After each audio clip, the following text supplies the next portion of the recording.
This video is for section 4-4, factoring polynomials. This is part 2. We're going to look at some more special patterns. In the first video for this section, we looked at factoring the greatest common factor. We also looked at a special pattern called difference of squares and a special pattern called perfect square trinomial. Now let's look at special pattern number 3, a sum or a difference of cubes. Does a polynomial have this look to it? Or does the polynomial look like this? If so, then these rules give a way to factor the polynomial. To rewrite it so that instead of having two terms added together or subtracted, it has multiplication. Let's try some examples. X cubed plus 27. Does that fit either one of these? And it does, because x cubed plus 27 is the same thing as x cubed plus 3 cubed. So we can see that when it says a, we have an x. And when it says b, we have a 3. Let's follow this pattern. There are two sets of parentheses, a shorter set and then a longer set. When it says a, we're going to write x. Then there's a plus sign. When it says b, we're going to put a 3. When it says a squared, that means to take whatever number you have here and square it. So we have x squared. Then there's a minus sign.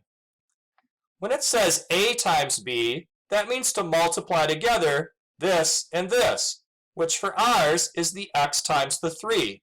That's 3x. Now there's a plus sign. When it says b squared, that means to take whatever you wrote here and square it. For us, that's a 9. So x plus 3 times x squared minus 3x plus 9 is a way to write down this polynomial where it's using multiplication. Let's try the next example. First, is this a sum or difference of cubes?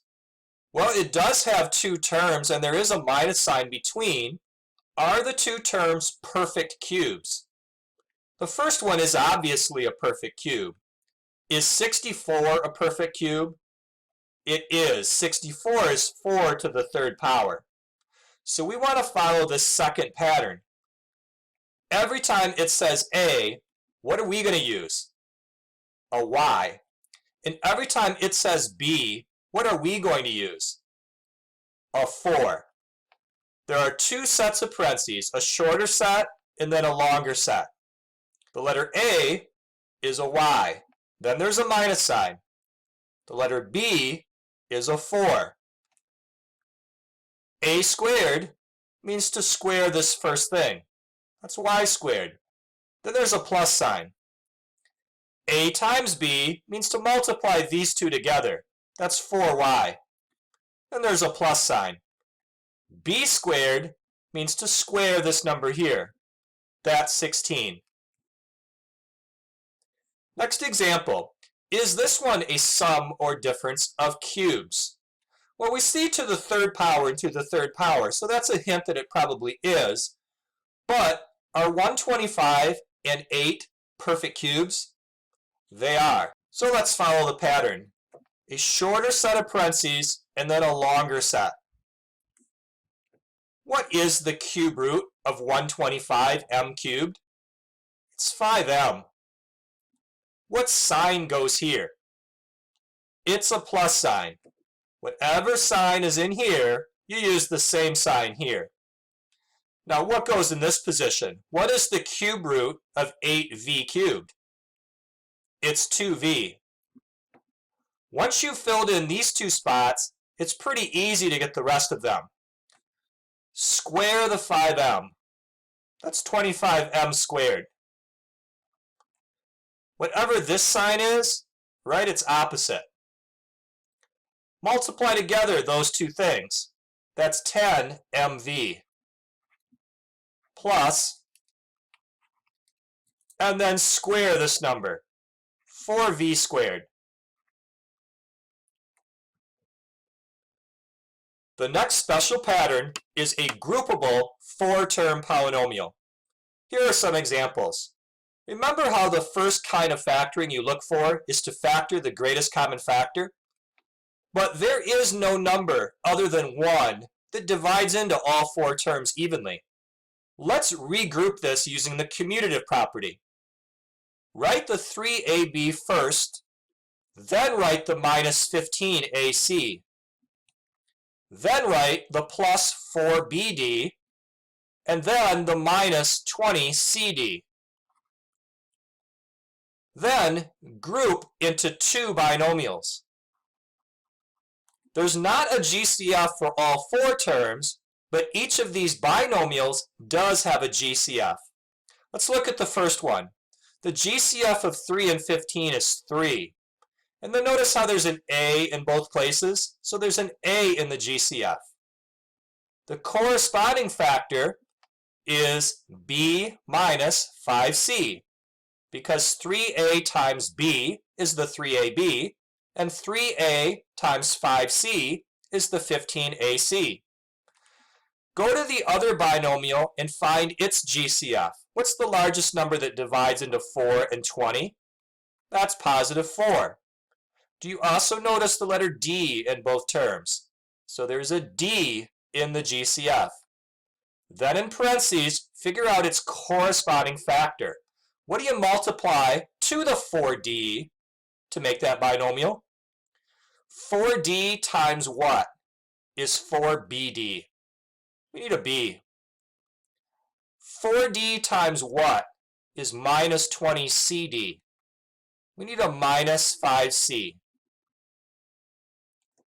Next, do you notice how there's a B minus 5C here and again later? That B minus 5C is a GCF, so write it down. Then in parentheses, put the corresponding factor. That B minus 5C gets multiplied to a 3A and to a positive 4D. Here is the factored form of that original 4-term polynomial. Let's try another example of this. This is a 4-term polynomial, so it's not a difference of squares or perfect square trinomial or any of those previous patterns we looked at. And there is no GCF that divides into all 4 terms. But let's group them into 2 binomials. Each of the binomials does have a GCF. In the first binomial, both terms divide by x squared, leaving 2x minus 3. In the other binomial, the only GCF is positive 1, leaving 2x minus 3. Do you notice the 2x minus 3 written in 2 places? It is a GCF. So write down the GCF of 2x minus 3, and in parentheses put its corresponding factor. The 2x minus 3 is multiplied to an x squared, and later it's multiplied to a positive 1. One more example. We have a 4-term polynomial, and there's no GCF that divides into all 4 terms. So let's group them. But this time, let's group the first 3 terms together as a trinomial and leave the last one by itself. The reason for doing that is that that trinomial is a perfect square trinomial, and we know how to factor that. One set of parentheses squared. What is the square root of y squared? It's y. What is the square root of 9? It's 3. And because there's a minus sign in the middle, we put a minus. Then we have the minus z squared. This fits one of our special patterns. We learned it yesterday. What do you call a special pattern where there are 2 terms, minus in the middle, and both of them have squaring? That's called a difference of squares. So follow the pattern for difference of squares. 2 sets of parentheses. Y minus 3 times y minus 3. a plus sign in here, and a minus sign in here. And then z and z. That finishes the special patterns that you need to work towards memorizing. When you're able to figure out that a polynomial fits one of the patterns, then you know how to factor it. Let's try a few for practice before we end the video. Use the two-step method. The first step is to look for a greatest common factor. Both terms divide by 2. So you write that down and then in parentheses, put the corresponding factor. N squared minus 25. Step 2 is to look to see, does this fit a special pattern? And it does. It's a difference of squares. So you write the 2 down and then follow the parenthesis pattern for difference of squares. 2 sets of parentheses. What goes here and here? N and N. A plus sign and a minus sign. What goes here and here? 5 and 5. Next example, step 1, look for a GCF. What number divides into all 3 terms? It's 2. 2 times c squared is the 2c squared. 2 times minus 32c is that minus 64c. And 2 times positive 256 is the 512. Then look to see if that corresponding factor fits one of our patterns. It does. It is a perfect square trinomial. So here's our 2. The perfect square trinomials get 1 set of parentheses with squaring on the outside. What's the square root of c squared? It's c. What's the square root of 256? It's 16. And because there's a minus here, there's a minus in the middle. Next example. Because this begins with a negative number, we can factor out a GCF of negative 1, leaving k squared minus 36k plus 324. Is this a special pattern? Well, it's a trinomial. Maybe it's a perfect square trinomial. What's the square root of k squared? It's k. What's the square root of 324? It's 18. What's k times 18 and then doubled? It is the 36k. So this is a perfect square trinomial. Here's the negative 1 and then 1 set of parentheses squared. K, 18, and a minus sign. Final example. Is this one of our special patterns? Well, it has 2 terms.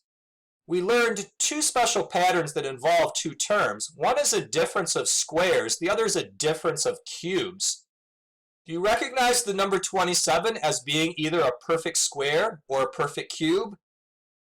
It's a perfect cube. 27 is 3 to the 3rd power. So let's follow our pattern for difference of cubes. 2 sets of parentheses, but the first one's a little shorter than the other. What is the cube root of p to the 6?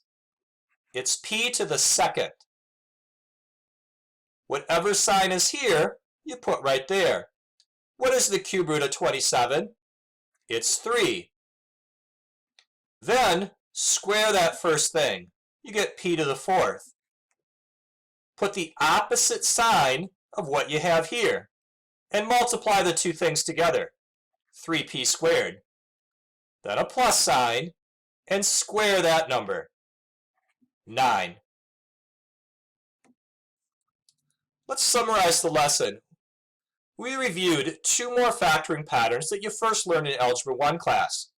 When you have a polynomial with 2 terms, you should look to see if it's a sum of cubes or difference of cubes. And if you have a polynomial with 4 terms, you should look to see if grouping it will help you to factor.